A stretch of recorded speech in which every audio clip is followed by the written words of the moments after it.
অহনাকে ধমকাতে মেঘনাদের সমস্ত ষড়যন্ত্রের কথা বলে দিল অহনা।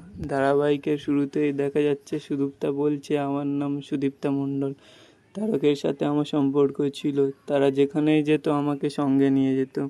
আর এটা ঝিমলি, আমার আর তারকের একমাত্র সন্তান।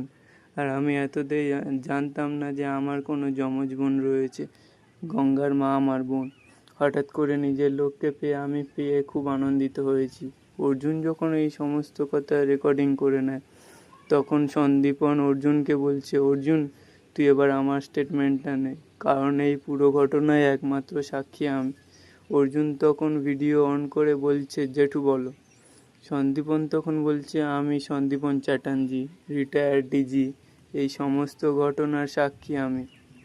এদিকে তখন ডিজি স্যার চঞ্চলকে ডেকে বলছে, গঙ্গার অ্যাপয়েন্টমেন্ট আটকানো হয়েছিল কেন মনে আছে? চঞ্চল বলছে, হ্যাঁ স্যার, ব্যাকগ্রাউন্ড ভেরিফিকেশনের সময় ক্রিমিনাল কানেকশন পাওয়া গেছে। কিন্তু হঠাৎই প্রশ্ন করছেন কেন, কিছু কি হয়েছে? ডিজি স্যার তখন বলছেন, হ্যাঁ, বড় সত্যের উদ্ঘাটন হয়েছে, আর সেটা করেছে আমাদের এসিপি অর্জুন চ্যাটার্জি। সুদীপ্ত মণ্ডলকে খুঁজে পাওয়া গেছে, যে তারমস্থানের রক্ষিত ছিল। ছবিতে যে ফটোটা দেখেছিলাম সেটা গঙ্গা ফাইলের মা মিনতি ফাইল যমজ বোন। মিনতি সেটা জানতো না। এই অর্জুনের পাঠানো সুজিতার স্টেটমেন্টে চঞ্চলকে দেখে চঞ্চলবাবু তখন পুরো ভিডিওটা দেখে ডিজি সাহেবকে বলে, ওকে স্যার, ওকে, আমি আজই গঙ্গার অ্যাপয়েন্টটা ডিসপয়েন্ট করে দিচ্ছি। নতুন ক্যান্ডিডেটদের এখনও ট্রেনিং শুরু হয়নি, তাই কোনো অসুবিধা হবে না। এদিকে তখন ইহুদা গঙ্গাকে মিষ্টি খাইয়ে বলছে, আমরা জানতাম সত্যটা একদিন বেরোবেই। তখন সন্দীপায়ন অর্জুনকে বলছে, অনিবের সঙ্গে আমার কথা বলা হয়ে গেছে, ওকেও আটকাচ্ছে না, গঙ্গার চাকরিটা হচ্ছে। অর্জুন তখন বলছে, আরে বাহ, এই রে গঙ্গা, খুব তো খুশি তো? গঙ্গা লাফাতে লাফাতে বলছে, খুব খুব খুশি। রূপালী তখন গঙ্গাকে বলছে, মেয়ে কাকিকে খবরটা দিতে হবে, তোমাকে কত কথা শুনিয়েছিল। আচ্ছা ঠিক আছে, সে জেনে যাবে, কিন্তু তোমার মাকে কে জানাবে? গঙ্গা তখন বলছে, সে তো জানাবো। এই বলে সন্দীপনকে বলছে, জেঠু আমি আর একটা কথা বলতে চাই, আমি তো জন্ম থেকেই মাকে হারিয়েছি, আর যে মা আমাকে মানুষ করেছে, কোন তো খামতি রাখেনি, সেই মাকেই আমি বোনকে পেয়েছি। তাই মাসি একটু সাহায্য করতে, এই ছোট্ট মতো একটা ঘরে তো মাসিমণির শরীর খারাপ ঠিক হবে না, তাই বলছিলাম আমাদের বাড়িতে যদি নিয়ে যাওয়া হয় মাসিকে। আমাদের বাড়িটা তো অনেক বড়, যেমন বিয়ের আগে মাসি আর আমি ছিলাম, ওখানে কি রাখতে পারি জেঠু? অর্জুন তখন মেহনাকে বলছে, তুমি শিওর তো? আজকেরই তো আনা হলো, তুমি ওকে বাড়ি নিয়ে যেতে চাও? গঙ্গা তখন বলছে, তাতে কি হয়েছে স্যার, আমি মেটে গঙ্গা দেখেছি, একে অপরের বিপদে কিভাবে ঝাঁপিয়ে পড়ে, তারপর থেকে তো বন্ধু হয়ে যায়। মানুষের জন্যই তো মানুষ, যদি না পাশে দাঁড়ায় তাহলে কি করলাম স্যার? তাছাড়া আমার তো মাসি হয় স্যার, আর কেই বা কাকে চেনে এই দুনিয়ায়, সবই তো দুদিনের আলাপ স্যার। এই বলে তো সন্দীপনকে বসে জেঠু বলছে, তুমি রাজি কিনা বলো না জেঠু? সন্দীপন তখন বলছে, তুই তোর মাসি আর বোনকে আমাদের বাড়ি নিয়ে আসতে চাস তো আমি রাজি। গঙ্গা তখন খুব খুশি, অর্জুনকে বলছে, স্যার আপনি ওনাকে রাজি করান না, আমি আপনার লগে লগে থাকবো। অর্জুন তখন বলছে, কি?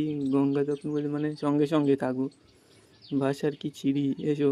এ বলে তো গঙ্গাকে নিয়ে ভিতরে গিয়ে সুদীপ্তা চ্যাটার্জিকে বাড়িতে নিয়ে যাওয়ার কথা বলে।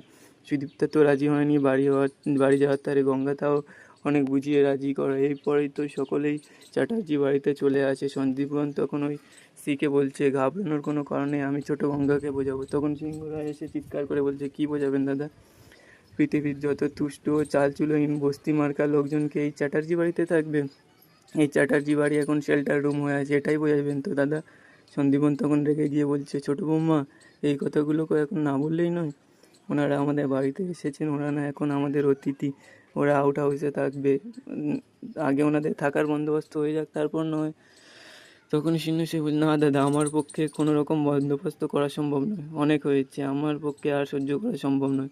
প্রথমে এই পিয়ালি, তারপর আপনি আপনার ভাইপোর রৌনককে বাধ্য করলেন এই মেয়েকে বিয়ে করতে, এরপর অর্জুনের জন্য আমার রৌনক কমায়। এই গঙ্গা মেটে বস্তির একটা মেয়ে, কোনো ক্লাস নেই, অথচই দাঁড়াচ্ছে, আমার তৈরি করা সব নিয়মও ভাঙতে শুরু করে দিল, শুধুমাত্র আপনাদের আশকারায় পেয়ে।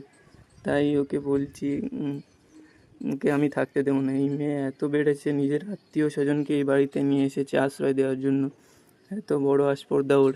সুদীপ্ত তখন অপমান সহ্য না করতে পেরে গঙ্গাকে বলছে, গঙ্গা আমার মনে হয় এই যেখানে ছিলাম সেখানেই চলে যাই, আর এখানে থাকার যোগ্যতা তো আমাদের নেই। এই বলে তো ঝিমলিকে নিয়ে চলে যাবে। তখনই গঙ্গা বলছে, দাঁড়াও মাসিমণি, আমি তো জেঠুর পারমিশন নিয়ে এসেছি, জেঠু তো এ বাড়ির মাথা। তখনই সিন্ধু গঙ্গাকে বলছে, কে বাড়ির মাথা, মালিক, এগুলো খুব তাড়াতাড়ি মাথায় চলে আসে না তোর। এই বলে তো সন্দীপনকে বলছে, দাদা এদেরকে আশকারা দিয়ে দিয়ে মাথায় তুলবেন না, একদিন দেখবেন বাড়িটাই হাতছাড়া হয়ে গেছে। এরা যখন চলে যেতে চাইছে তখন যেতে দিন না দাদা। অর্জুন তো তখন সিন্ধুজাকে বলছে, মা তোমার অসুবিধাটা কোথায়, একজন অসুস্থ মা আউট হাউসে থাকবে। সিন্ধুজি তখন বলছে, কোনো অসুবিধা হতো না অর্জুন, যদি না গঙ্গার আত্মীয় হতো। তারপরে এদের ব্যাকগ্রাউন্ড গোলমেলে। তারক মোস্তানের রক্ষিতে ছিল গঙ্গার মাসি, আর তাদের সম্পর্কের পরেই হয়েছে এই মেয়ে। আর এটা যে একটা ভদ্রলোকের বাড়ি সেটা তো তুমি মানবে অর্জুন, নাকি এখন থেকে আমরা মেনে নিচ্ছি এটা চ্যাটার্জি বাড়িটা এখন বস্তি বাড়ি হয়ে গেছে। তখনই সন্দীপন চিৎকার করে সিন্ধুজাকে বলছে, ছোট বৌমা ভুলে যেও না, ওদেরকে এ বাড়িতে আমি এনেছি। এদিকে তখন সুদীপ্তা ঝিমলিকে বলছে, ঝিমলি চল এখান থেকে। ঝিমলি তখন মনে মনে বলছে, এত বড় সুন্দর বাড়ি, এ বাড়িতে যখন একবার ঢোকার সুযোগ পেয়েছি, এ বাড়ি ছেড়ে কোথাও যাবো না। এই বলে তো দাঁড়িয়ে থাকে। গঙ্গা তখন সন্দীপনকে বলছে, জেঠু এবার তুমি বলে দাও মাসিমণিরা কী করবে। অর্জুন তখন গঙ্গাকে বলছে, তুমি জেঠুকে কিছু বলো না, আর জেঠু আমি ওদের বরং একটা ফ্ল্যাটের ব্যবস্থা করে দিচ্ছি। সন্দীপন তখন বলছে, দাঁড়াও অর্জুন। এই বলি তো পিয়ালিকে বলছে, ওদেরকে ভিতরে নিয়ে যাও। এই বলে তো সিন্ধুজাকে বলছে, আমি ওদের আউটের হাউসে থাকতে বলেছি। হতে পারে মাঝে মাঝে আমার সিদ্ধান্তে তোমার পছন্দ নয়, কিন্তু সব সময় হতে পারে না। একটা কথা মাথায় রেখো, এ বাড়িতে আমি সকলের বড়, কিছুটা সম্মান আমারও প্রাপ্য। এই বলে তো পিয়ালিকে নিয়ে যাওয়ার জন্য বলে। পিয়ালি তো ওদেরকে আউট হাউসে নিয়ে চলে যায়। সন্দীপন তখন সিন্ধুজাকে বলছে, ছোট বৌমা আজকে আমি কিছু বাইরের লোকের সামনে তোমার বিরোধিতা করতে বাধ্য হলাম। তুমি আমার মান সম্মান কোথায় নামাচ্ছ বুঝতে পেরেছো? ভাস্কর ফিরুকের সাথে আমার কথা বলতে হবে। সিন্ধুজা তখন বলছে, সে তো বলবেন, গঙ্গাকে এত মাথায় তুলছেন, আশকারা দিচ্ছেন চ্যাটার্জি বাড়ির, যেদিন সর্বনাশ হয়ে যাবে সেই দিন বুঝবে।